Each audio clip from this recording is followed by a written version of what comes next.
کہ رانا ثناءاللہ جو کہ مسلم لیگ نون کے اب وزیر داخلہ ہیں، ان سے فواد چودھری نے کہا کہ ان سے یہ کہا گیا تھا کہ آرمی چیف کی تعیناتی کا بھی کوئی اصول طے کر لیا جائے کہ جس طرح عدلیہ میں یا سپریم کورٹ یا ہائی کورٹوں میں جو سینئر ترین جج ہوتا ہے وہ چیف جسٹس تعینات کر دیا جاتا ہے، تو اسی طرح فوج کے ادارے میں بھی جو سینئر ترین شخص ہے یا جو جنرل ہے اس کو آرمی چیف تعینات کر دیا جائے۔ اور اس کا کوئی جواب تو انہوں نے نہیں بتایا کہ رانا ثناءاللہ نے کیا دیا، مگر یہ بات یا یہ تجویز ایک ایسے شخص کی طرف سے آنا کہ جس نے وکالت بھی کر رکھی ہو جیسے بھی کی، مگر یہ حیران کن ہے، اس لیے بھی کہ آرمی کا ادارہ کوئی آئینی ادارہ نہیں ہے۔ آرمی کا ادارہ ایک سٹیچوٹری ادارہ ہے، ایک ماتحت محکمہ ہے،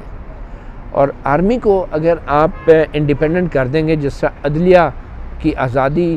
پوری دنیا میں آئینی تقاضا ہوتا ہے، کیونکہ عدلیہ جو ہے آئین کے 3 ستونوں میں سے ایک ستون ہوتی ہے، مقننہ جو قانون اور آئین بناتی ہے، عدلیہ جو انصاف کرتی ہے، اور انتظامیہ جو گورنمنٹ جس کو کہتے ہیں، یہ 3 ستون پوری دنیا میں آئینی ستون اور آئینی ادارے مانے جاتے ہیں۔ تو عدلیہ کی آزادی پوری دنیا کے جتنے بھی آئین ہیں ان میں لکھا ہوتا ہے کہ عدلیہ کو آزاد رکھا جائے گا، لیکن دنیا کے کسی آئین میں یہ نہیں لکھا ہوتا کہ فوج کو آزاد رکھا جائے گا۔ فوج ماتحت ہوتی ہے، اور اس لیے ہمارے ایک آئین کے اندر واضح طور پہ لکھا ہے کہ جو افواج پاکستان ہیں وہ وفاقی حکومت کے کمانڈ اینڈ کنٹرول میں ہوں گی، جبکہ عدلیہ کے لیے کمانڈ اینڈ کنٹرول کا لفظ استعمال نہیں کیا گیا کہ ہمارے ججز یا ہماری عدلیہ جو ہے وفاقی حکومت کے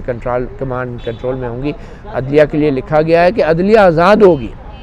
اور آزاد اس لیے ہوگی کہ اس نے آئین کی تشریح کرنی ہے، آئین کا تحفظ کرنا ہے، انسانی حقوق کا تحفظ کرنا ہے، اور عدلیہ ایک آخری سرحد ہوتی ہے کسی بھی محب وطن شہری کے لیے کہ جب وہ عدلیہ سے بھی اعتماد اٹھ جائے تو پھر وہ ملک کی اور قوم کی اور نظریات کی سرحد پار ہو جاتی ہے، پھر ملک سے اعتبار اٹھ جاتا ہے۔ تو اس لیے عدلیہ کی آزادی آئین کا تقاضا ہے، فوج کی آزادی آئین کا تقاضا نہیں ہے۔ فوج کی ماتحتی اور فوج کا کمانڈ اینڈ کنٹرول ہمارے آئین کا تقاضا ہے۔ فواد چودھری صاحب کا یہ کہنا کہ سینئر ترین جنرل کو لگا دیا جائے اور مثال عدلیہ کی دینا، یہ کہنے کے مترادف ہے کہ فوج کو بھی آزاد کر دیا جائے۔ اور بائی دا وے، اگر فوج کے اندر سینئر ترین جنرل کو تعیناتی کی اس بےہودہ تجویز پر عمل درآمد ہوتا ہے تو پھر فوج کے اندر اس اعلیٰ ترین عہدے کے لیے جس طرح کی لابنگ اور سیاست شروع ہوگی، اس کے فوج کے ادارے کی انٹیگریٹی اور اتحاد کے لیے سنگین نتائج مرتب ہو سکتے ہیں۔ فوج کا جو آرمی چیف ہے اس کی تعینات تمام جو جنرلز ہوتے ہیں، کور کمانڈرز ہوتے ہیں، وہ برابر کے آرمی چیف بننے کے لائق ہوتے ہیں، اور اگر سینیارٹی کا اصول قائم کر دیا گیا، جو کہ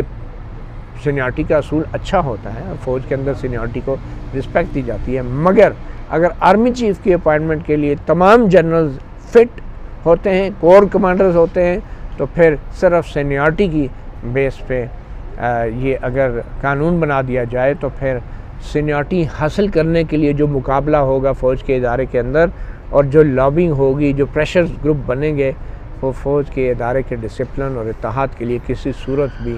مناسب نہیں ہوگا۔ تو اس لیے بہرحال یہ فواد چودھری کا انٹرویو تھا۔ فواد چودھری کے انٹرویو سے اب تھوڑا سا یہ تاثر ملا ہے کہ فواد چودھری اور ان کے جو لیڈر ہیں عمران خان، وہ امریکی سازش کی چوٹی سے تھوڑا نیچے اتر کے بیس کیمپ میں آ گئے ہیں، جہاں پہ وہ اب اسٹیبلشمنٹ کو مورد الزام ٹھہرا رہے ہیں پی ٹی آئی کی حکومت کے جانے کے حوالے سے۔ تو اچھی بات ہے اگر یہ کلائم ڈاؤن ہے، مگر دیکھنا یہ ہے کہ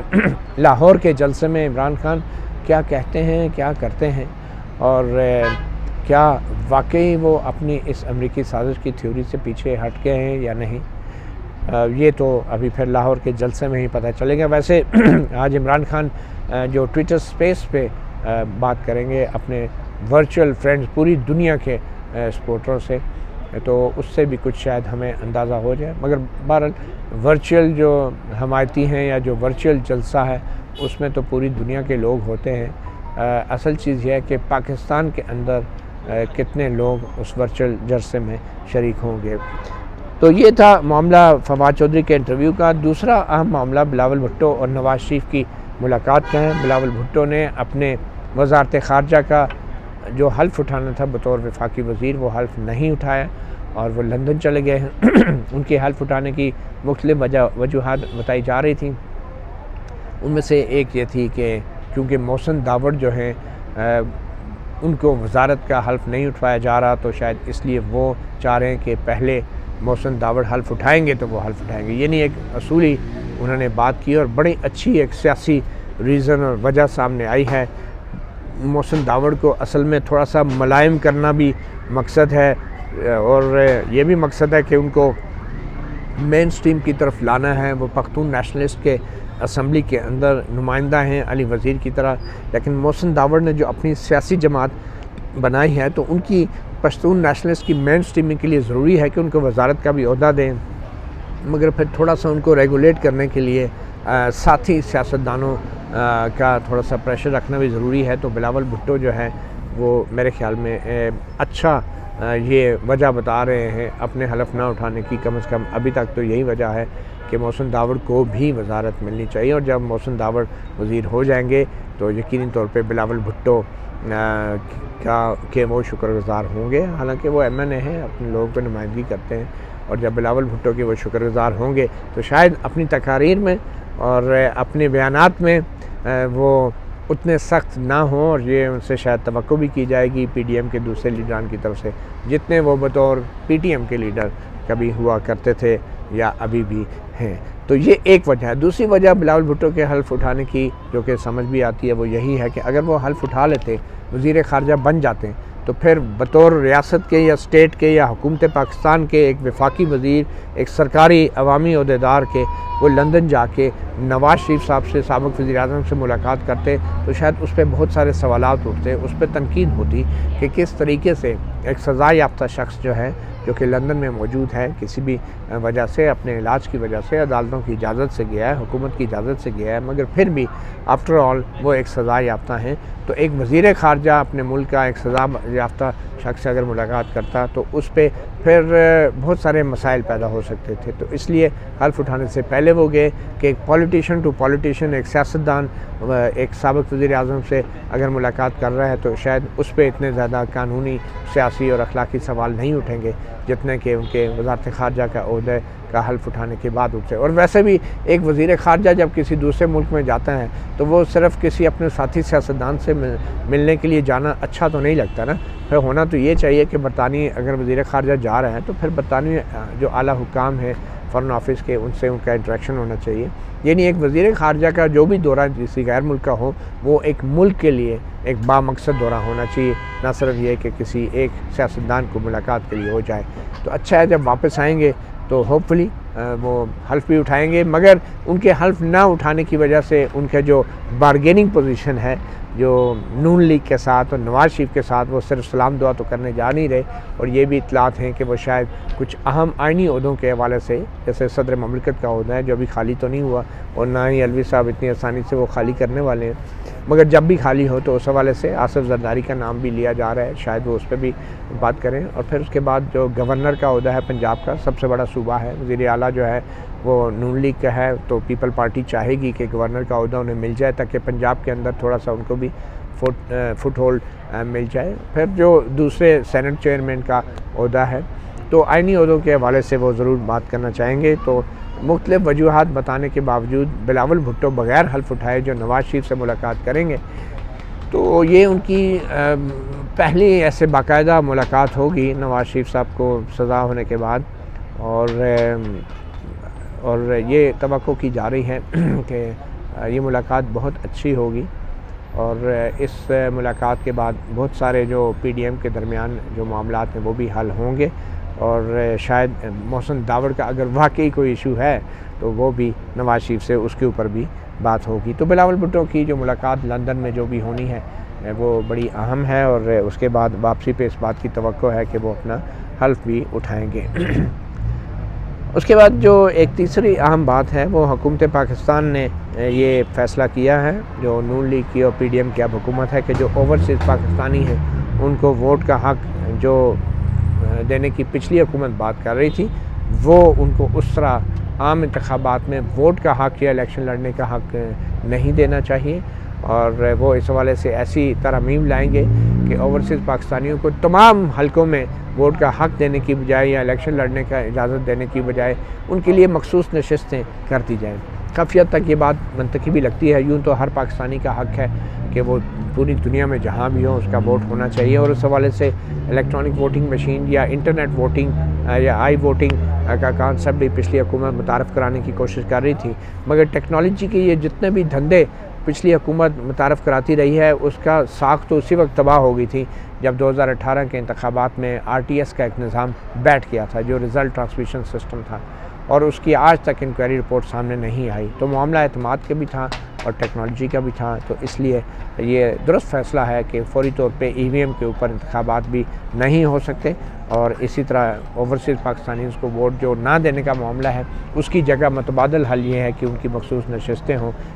جن کو صرف اوورسیز پاکستانیز الیکٹ کریں، وہ اسمبلی میں لائی جائیں۔ یہ بھی ایک اچھا اقدام ہے۔ ویسے بھی اگر کانسیپٹ کے لحاظ سے دیکھیں، منطق کے لحاظ سے دیکھیں، تو ابھی جبکہ پاکستانیوں کو اوورسیز پاکستانیوں کو الیکشن لڑنے کی اجازت نہیں ہے، ووٹ ڈالنے کی اجازت نہیں ہے جب تک وہ واپس آ کے نہیں ڈالتے، تو ابھی امریکی سازشوں کا الزام لگ رہا ہے۔ تو تھوڑی دیر کے لیے سوچیں کہ کل اگر قومی، صوبائی یا ایون یونین کونسل لیول پہ اوورسیز پاکستانیوں کو ووٹ ڈالنے کا حق ملتا ہے اور ای ووٹنگ کے ذریعے، تو پھر تو یونین کونسل لیول تک بھی کسی یونین کونسل میں جرمنی کی سازش ہو جائے گی حکومت بنانے میں، کسی صوبائی حلقے میں امریکہ کی سازش ہو جائے گی، کیونکہ ظاہری بات ہے اوورسیز پاکستانی بہت وسائل والے لوگ ہیں، اگر ان کی بھی ووٹیں کاؤنٹ ہونا شروع ہوگی، 80-90 لاکھ ووٹ اگر ہے اوورسیز پاکستانیوں کا، تو ہر حلقے میں ان کا ووٹ جو ہے، اور پھر وسائل والے لوگ ہیں، اور پھر ان کے اپنے اگر امیدوار ہوئے جن کو انہوں نے اسپانسر کیا، تو پھر تو ہر یونین کونسل میں کہا جائے گا کہ ساری یونین کونسل جو ہے وہ امریکہ نے سازش کر لیتی ہیں، تو کسی چیچوں کی ملیہ میں الزام لگے گا کہ ہمارے ہاں تو جی جرمنی نے سازش کر دی ہے، تو ساری یونین کونسلوں میں اور صوبائی اسمبلی کے مختلف حلقوں میں پھر ہر حلقہ جو کہے گا کہ ہمارے خلاف جو سازش ہوئی ہے وہ سوئٹزرلینڈ کی لوگوں نے کیا، کیونکہ وہاں پہ سوئٹزرلینڈ سے لوگ آئے ہوئے تھے اور پیسہ سارا ان کا لگ رہا تھا، پیسہ بھی آئے گا، الیکشن میں بھی لگے گا، وسائل والے لوگ بھی ہوں گے، سوشل میڈیا پہ ان کا کنٹرول بھی ہوگا، تو پھر یہ سازشی تھیوری جو ہے نا یہ ہر حلقے اور یونین کونسل کے لیول پہ چلی جائے گی اگر اوورسیز کو اس طرح براہ راست ووٹ ڈالنے کا ای ووٹنگ کے ذریعے اگر حق ملتا ہے۔ تو بہتر یہ ہے کہ ابھی نظام کو سمجھیں، اور خاص طور پہ اگر اوورسیز یہاں رہتے نہیں ہیں تو پھر تو اپنے وسائل کی طاقت کے اوپر اور اپنے دوسرے زور کے اوپر اگر وہ الیکٹ ہوتے ہیں، تو پھر اس کا مطلب ہے کہ جو تبدیلی یونین کونسل، صوبائی اسمبلی یا قومی اسمبلی میں آئے گی وہ یہاں کے لوگ نہیں لا رہے ہوں گے، بلکہ اپنے وسائل کے بل بوتے پہ باہر رہنے والے لوگ لا رہے ہوں گے، اور پھر احتساب وہ کیسے کریں گے باہر بیٹھے ہوئے، یا اپنا سارا سرمایہ ان کا باہر ہے، فیملیز باہر ہیں اور ووٹ ڈالنے ادھر آ کے، تو پھر وہ احتساب کیسے کریں گے اپنے نمائندوں کا جنہوں نے روزانہ کی بنیاد پہ پاکستان میں رہنا ہے، اور پھر کیسے وہ احتساب کریں گے ان کا، کیونکہ صرف ووٹ ڈالنا اور یا الیکشن لڑنا کافی نہیں ہے، یہاں پہ رہ کے تکالیف کو محسوس کر کے برداشت کر کے اپنے نمائندوں کا انتخاب کرنا بھی ضروری ہے۔ تو یوں میری رائے میں اوورسیز پاکستانیوں کو براہ راست ووٹ ڈالنے کا جو حق ہے وہ صرف اسی حد تک ای ووٹنگ کرا لیں کہ جس حد تک وہ اپنے چند نمائندے اسمبلی کے اندر الگ سے چن سکیں۔ پھر آج جو ایک اور اہم ملاقات ہوئی ہے صدر عارف علوی اور وزیر اعظم شہباز شریف، ماشاءاللہ سے یہ ملاقات بہت ضروری تھی، دونوں آئینی عہدیدار ہیں۔ صدر عارف علوی کو پارلیمنٹ کے اندر 2/3 اکثریت کے بغیر کوئی نہیں ہٹا سکتا، وہ پی ٹی آئی کی ایک جس کو کہتے ہیں ایک آخری کانٹا ہیں جو اس حکومت کے دل میں کھٹک رہے ہیں، اور عارف علوی صاحب نے پہلے شہباز شریف صاحب کا حلف لینے سے انکار کیا، پھر شہباز شریف صاحب کی کابینہ کے وزراء کا حلف لینے سے انکار کیا، پھر گورنر کو پنجاب کے ہٹانے کی سمری پہ انہوں نے انکار کیا اور واپس بھیج دی۔ تو یہ جو معاملات چل رہے تھے، تو ان معاملات کو اب ذرائع یہ کہہ رہے ہیں حل کرانے میں ایک بار پھر نیوٹرل قوتوں کا جو ہے وہ ایک دفعہ پھر نیوٹرل قوتوں کا کردار جو ہے ذرائع کے مطابق سامنے آیا ہے، اور خاص طور پہ جب سے وزیر اعظم شہباز شریف اور army chief general Qamar Javed Bajwa کی ملاقات ہوئی ہے اس کے بعد سے یہ کہا جا رہا ہے کہ صدر عارف علوی اور وزیر اعظم شہباز شریف کی اس ملاقات میں کچھ بنیادی معاملات طے ہوئے ہیں، حالانکہ کہا جا رہا ہے صرف 15-16 منٹ کی میٹنگ تھی، ہمیں نہیں پتہ اس میٹنگ میں کیا ہوا، اور یہ بڑی ہی عجیب بات ہے اور بڑی ہی ایک انہونی سی بات لگتی ہے کہ صدر اور وزیر اعظم ملک کا مل رہا ہو ایوان صدر کے اندر اور ان کی تصویر بھی جاری نہ کی جائے، معلوم نہیں ان کے چہروں کے تاثرات شاید کوئی اتنے اچھے نہیں تھے ڈاکٹر عارف علوی صاحب کے یا شہباز شریف صاحب کے، کہ جن تاثرات کے ساتھ وہ کوئی تصویر جاری کر دی جاتی۔ اب یہ تو ہم توقع نہیں کر رہے کہ پوری ویڈیو ان کی گفتگو کی جاری کر دی جائے یا لیک کر دی جائے، مگر کم از کم صدر اور وزیر اعظم کی جو ہے وہ تصویر ضرور جاری ہونی چاہیے تھی، تاکہ پاکستانیوں کو پتہ چلتا کہ اختلافات جتنے بھی ہوں آئین اور قانون کے مطابق جو ہے وہ سیاستدان ایک دوسرے سے رابطہ بھی رکھتے ہیں اور اپنے آئینی عہدوں پہ موجود رہ کے ایک دوسرے سے بات چیت بھی کر سکتے ہیں۔ مگر شاید یہ سب کچھ ایوان صدر نے اس کا فیصلہ کرنا تھا، کیونکہ ایوان صدر کے اندر کے معاملات ایوان صدر طے کرتا ہے۔ ایوان صدر نے طے کیا کہ صرف 2 جملوں کی پریس ریلیز جاری کی گئی کہ ملک کی معاشی اور سیکیورٹی کی سلامتی کی صورتحال پہ بات کی گئی، اس کے علاوہ تصویر نہیں جاری کی گئی۔ شاید ایوان صدر یہ نہیں چاہتا تھا کہ جو پاکستان کے عوام ہیں وہ یہ دیکھیں کہ اپنے تمام تر اختلافات کے باوجود جو عوامی عہدیدار ہیں، جو آئینی عہدیدار ہیں، وہ ایک دوسرے کے ساتھ اچھی ورکنگ ریلیشن شپ رکھتے ہیں، اور پاکستان کی جو سیاسی قیادت ہے وہ اتنی ذمہ دار اور اتنی سنجیدہ ضرور ہے کہ اپنے اختلافات کو سائڈ پہ رکھ کے اپنے آئینی امور کے اندر ایک دوسرے سے بات چیت اور ورکنگ ریلیشن وہ اچھی طرح رکھتے ہیں۔ شاید صدر عارف علوی یہ نہیں چاہتے تھے، اور بہرحال اس ملاقات کے اندر یہ کہا جا رہا ہے کہ اب گورنر کی تعیناتی کے حوالے سے جو معاملات ہیں پنجاب میں جو ایک بحران آیا ہے وہ بھی معاملہ حل ہو جائے گا، اور ورکنگ ریلیشن شپ جو ہے وہ قائم رکھنے پر اتفاق کیا گیا ہے، اور وزیر اعظم اور صدر مملکت جو ہیں وہ اپنی آئینی حدود میں رہ کے آئندہ کام کریں گے۔ تو یہ ایک اچھی بات ہے۔ اور آخر میں ہم توشہ خانہ کی طرف آتے ہیں۔ بڑی ہی دلچسپ ایک ڈیبیٹ ہے، اور کچھ اسلام آباد ہائی کورٹ کے ججز نے ریمارکس بھی دی ہیں، مگر ایک چیز بڑی اہم ہے کہ توشہ خانہ کا معاملہ جو ہے وہ صرف عمران خان کی حکومت کا نہیں ہے۔ اس سے پہلے بھی تحائف تمام وزیر اعظموں کو ملتے رہے ہیں، صدور کو بھی ملتے ہیں، وفاقی کابینہ کے جو وفاقی وزراء ہیں جو سرکاری وفد کا یا اسٹیٹ ڈیلیگیشن کا حصہ ہوتے ہیں ان کو بھی ملتے ہیں۔ تو توشہ خانہ یہ واضح ہونا چاہیے کہ صرف عمران خان نہیں یا صرف وزیر اعظم نہیں ہوتے، اور بڑے بڑے جو اعلیٰ عہدوں پہ بیٹھے لوگ ہیں وہ بھی یہ تحفے تحائف لیتے ہیں۔ ان کے حوالے سے بھی جو معلومات ہیں وہ عوام تک پہنچانا عوام کا یہ بنیادی حق ہے۔ تو آج اسلام آباد ہائی کورٹ میں جسٹس میاں گل اورنگزیب نے بھی واضح کیا ہے کہ تمام تفصیلات جاری کی جائیں، صرف وزیر اعظم عمران خان کی نہیں، باقی وزراء اعظموں کی بھی، اور صرف میرے خیال میں وزراء اعظموں کی نہیں، صدر کی اور وفاقی وزراء کی تفصیلات بھی اب عوام کے سامنے رکھنی چاہیے۔ مگر یہ کہنا کہ جیسا کہ ریمارکس میں کہا گیا ہے، ابھی کوئی حکم نہیں ہے کہ جو توشہ خانہ ہے وہ ایک میوزیم بنا دیا جائے، اور جو بھی اسٹیٹ گفٹ ملتے ہیں کسی بھی وزیر اعظم کو، جو تحائف ملتے ہیں وہ میوزیم میں رکھ دیے جائے، اور وہ کوئی بھی گھر لے کر نہیں جا سکتا۔ مگر اس میں پھر ایک سوال پیدا ہوتا ہے کہ ریاست کے درمیان جو معاملات ہوتے ہیں ان معاملات کو چلانے والے آخر انسان ہوتے ہیں، اور انسانوں کے درمیان ذاتی تعلق بھی بنتا ہے، ذاتی رشتہ بھی قائم ہوتا ہے۔ مختلف جو لیڈران ہیں مسلمان ممالک کے یا جو پوری دنیا کے ساتھ پاکستان کی سیاسی قیادت کے تعلقات رہے ہیں،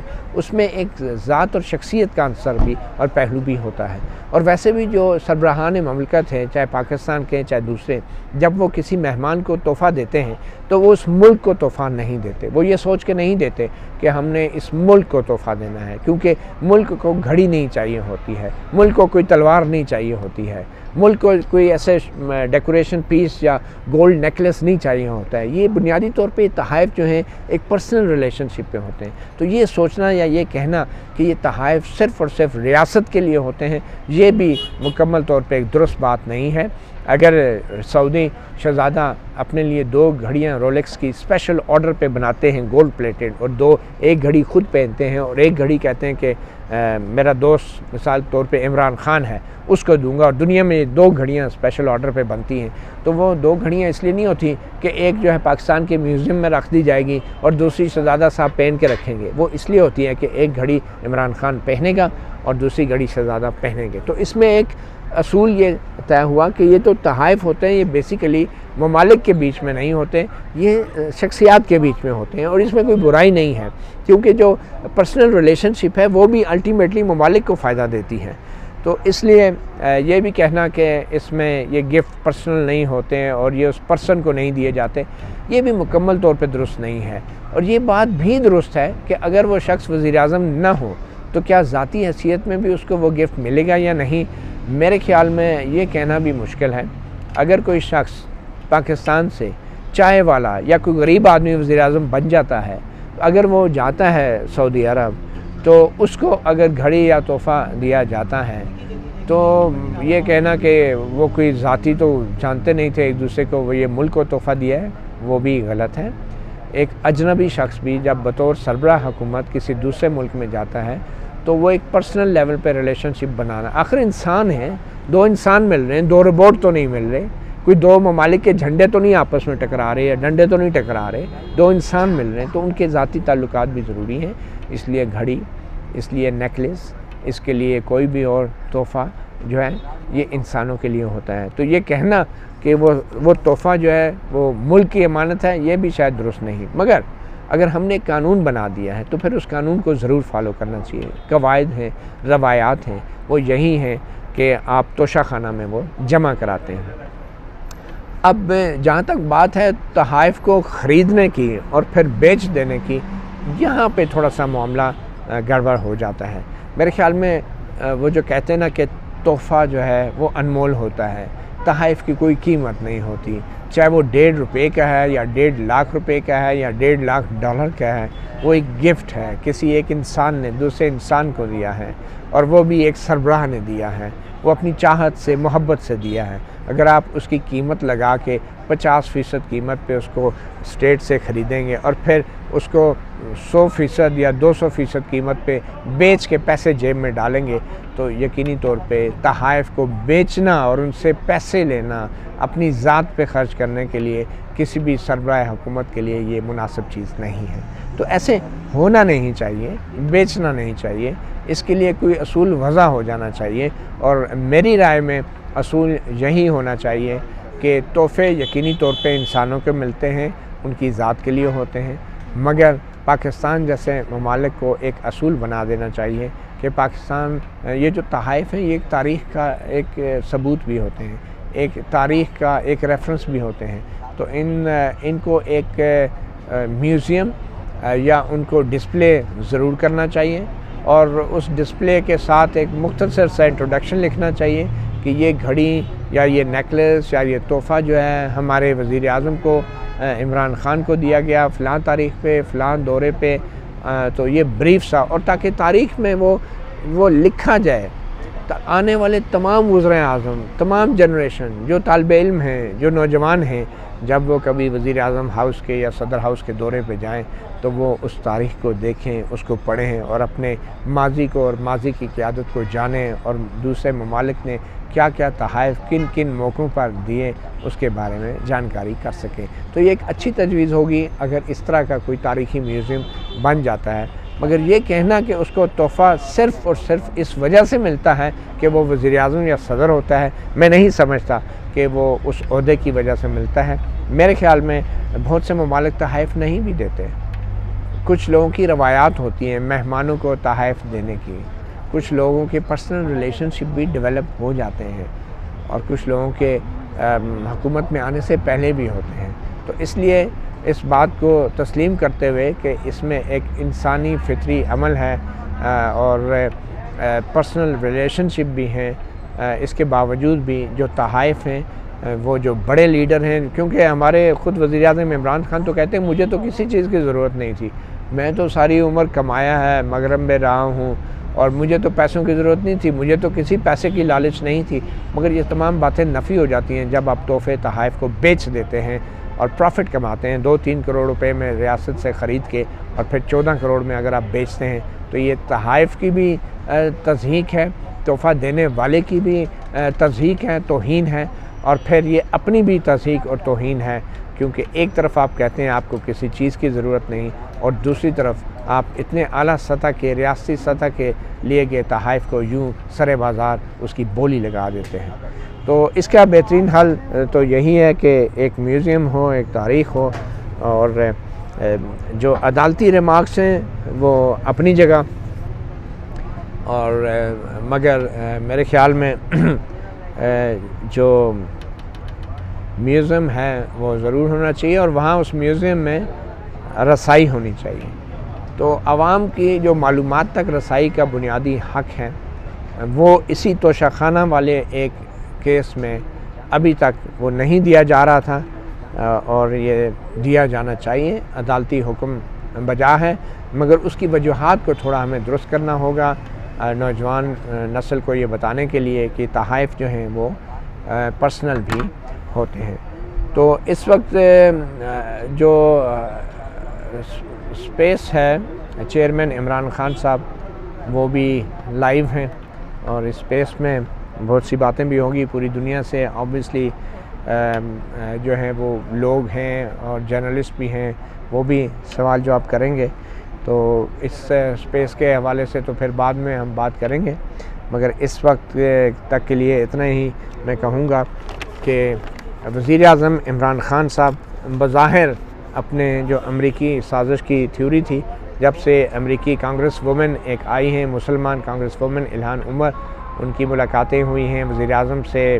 اور عمران خان سے، اور ان کی جو تصاویر سامنے آئی ہیں، تو لگ یہ رہا ہے کہ شاید وہ بھی ڈیموکریٹ پارٹی کی ہیں، صدر جو بائیڈن کی پارٹی کی ہیں۔ تو ان کی ملاقاتوں کے بعد عمران خان صاحب کو یا تو مزید ثبوت کوئی مل گئے ہوں گے امریکی سازش کے، اپوزیشن کی عدم اعتماد کی تحریک کے پیچھے، یا پھر ان کو یہ ثبوت مل گئے ہوں گے کہ اب امریکہ اس سازش کا حصہ نہیں ہے۔ تو معاملہ اب یہ ہے کہ اپنی اسٹیبلشمنٹ ہی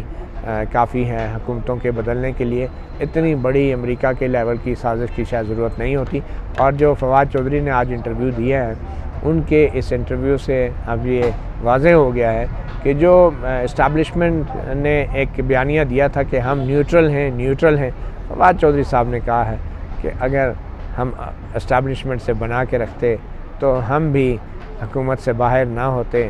وقت کرتا ہے پرورش برسوں، حادثہ ایک دم نہیں ہوتا، یہ فواد چودھری نے کہا۔ تو ان کے اس بیانیے سے یہ لگ رہا ہے کہ اسٹیبلشمنٹ جتنا خود کے نیوٹرل ہونے کا دعویٰ کر رہی ہے، شاید وہ اتنی نیوٹرل بھی نہیں ہے۔ اور فواد چودھری کے اس انٹرویو سے یہ بھی لگتا ہے کہ ان کا لیڈر عمران خان، ان کی پارٹی تحریک انصاف اور خود فواد چودھری جو آئین اور قانون کی جو بڑے بڑے دعوے کرتے ہیں اور باتیں کرتے ہیں، معاملہ آئین اور قانون کا نہیں ہے، معاملہ صرف اسٹیبلشمنٹ کی ناراضگی کا ہے۔ تو اس لیے آئین اور قانون اور جمہوریت اور سیاست کے پیروکار عوام جو ہیں کسی غلط فہمی کا شکار نہ رہیں کہ عمران خان صاحب جو ہیں وہ کسی اصول کی خاطر یا کسی آئینی معاملے کی خاطر سٹینڈ لینے کی خاطر ان کو نکالا گیا ہے۔ ان کے پیروکاروں کو اب یہ سمجھ لینا چاہیے کہ عمران خان آج بھی تیار ہیں کہ کسی بھی طریقے سے ان کو واپس اقتدار مل جائے، چاہے ایک بار پھر 2018 کی طرح اسٹیبلشمنٹ ہی ان کی مدد کو کیوں نہ آئے۔ تو فواد چودھری کے انٹرویو نے نیوٹرلٹی کے غبارے سے کافی حد تک ہوا تو نکال دی ہے، مگر پھر اس میں بھی کوئی شک نہیں کہ نیوٹرلٹی کے غبارے سے جو ہوا نکلی ہے تو اس ہوا کا اثر اپوزیشن کے بھی ان غباروں پہ پڑا ہے کہ جن غباروں پہ لکھا تھا ووٹ کو عزت دو، یا پھر عوام کے مینڈیٹ لے کر الیکشن کے ذریعے اقتدار میں آنا ضروری ہے۔ مطیع اللہ جان، MJ TV سے اتنے اجازت دیجیے، اللہ حافظ۔